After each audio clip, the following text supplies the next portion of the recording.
Hey guys, I hope you well. So there is this Romanian, what they call a far right political candidate, which is called Călin Georgescu. The individual is being criticized heavily because he's been described as a far right politician.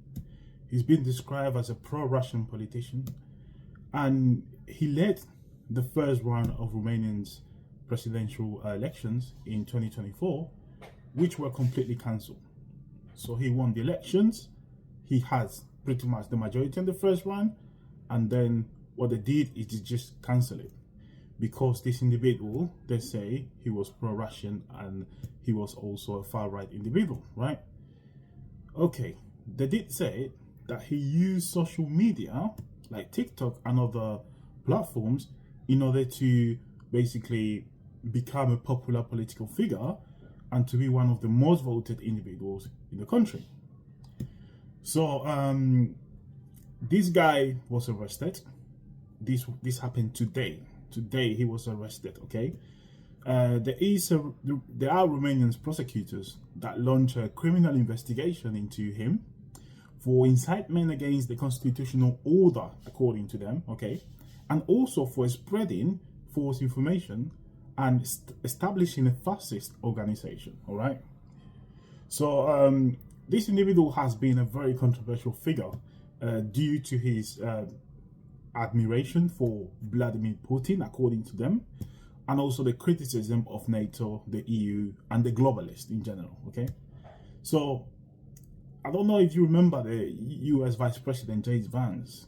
He didn't mention it directly, but he was talking about European countries and how there is a lack of free speech and how there are countries in which individuals are elected democratically and then the elections are cancelled because they don't like the individual.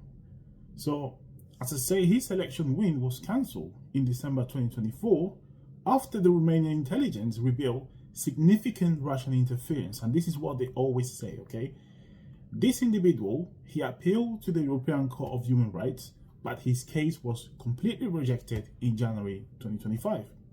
So today, he was detained in Bucharest when he was attempting to submit his candidacy again for the rescheduled election in May, the one they cancelled because he was winning.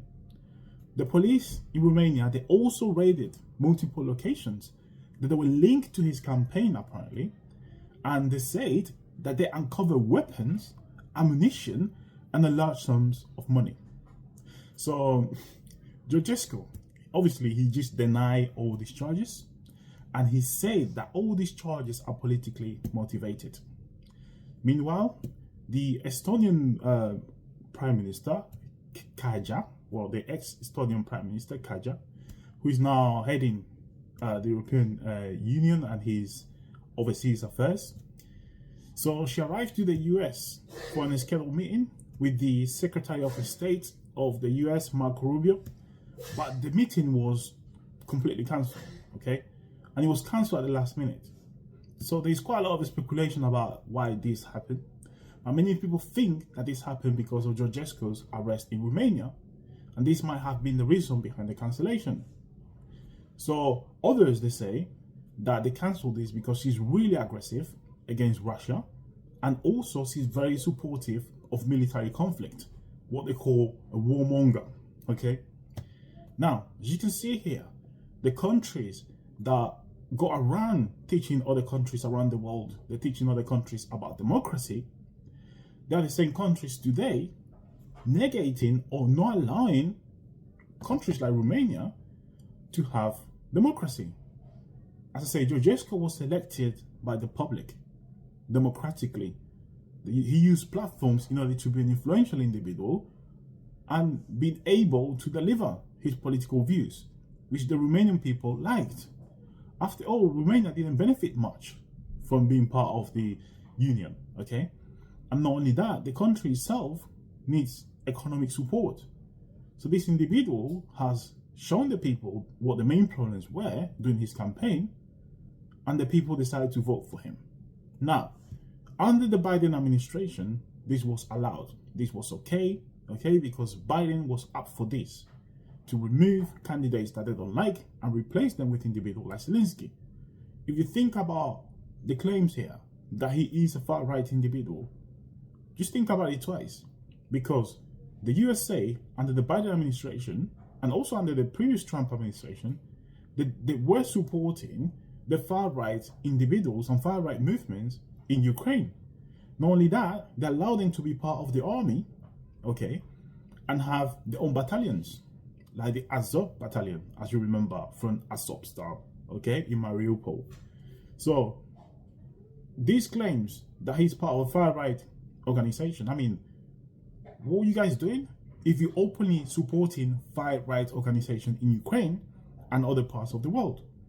Obviously, they have to say that he is pro-Putin because he didn't want the sanctions.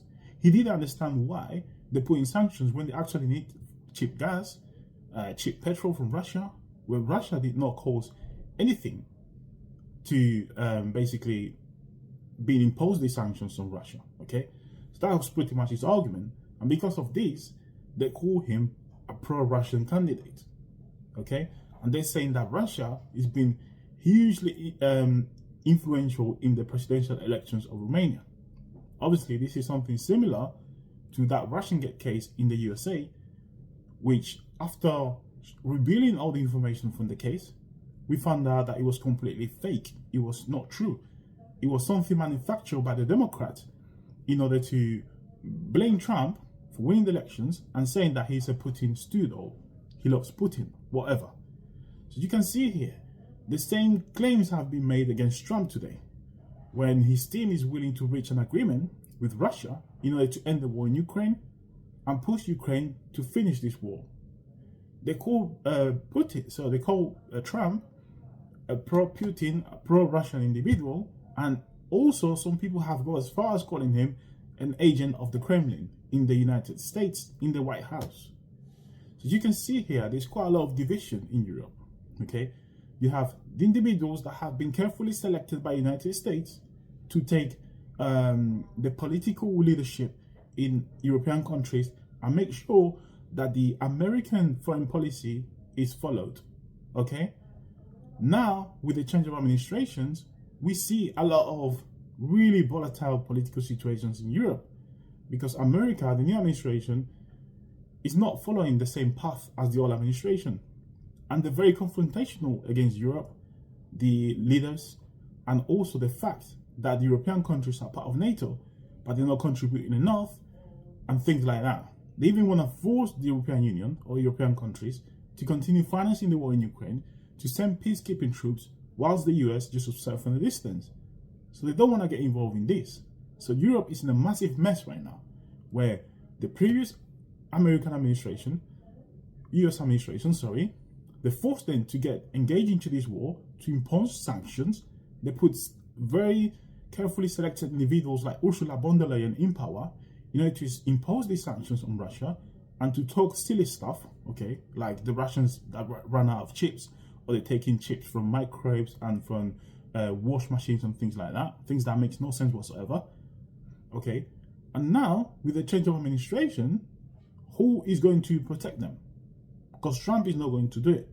Therefore, they're trying to act tough now, okay. Now, the arrest of this individual in Romania is bad. As you can see on the videos that I'm showing below, people are protesting today on the streets, okay? And after a long protest from the people that went out on the street, basically, got after the policemen and forced them to release this guy, he's been released now. He's been released now. So as you can see, you have a political system in a specific country working against the interests of the people, who the majority voted for this individual, but because it's an individual that does not like the current narrative, they move completely against him.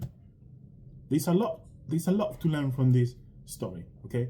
There's a lot to learn from the situation in Romania today. Anyways, I hope you like this video, bookmark it, share it, and as always, I'll continue informing you.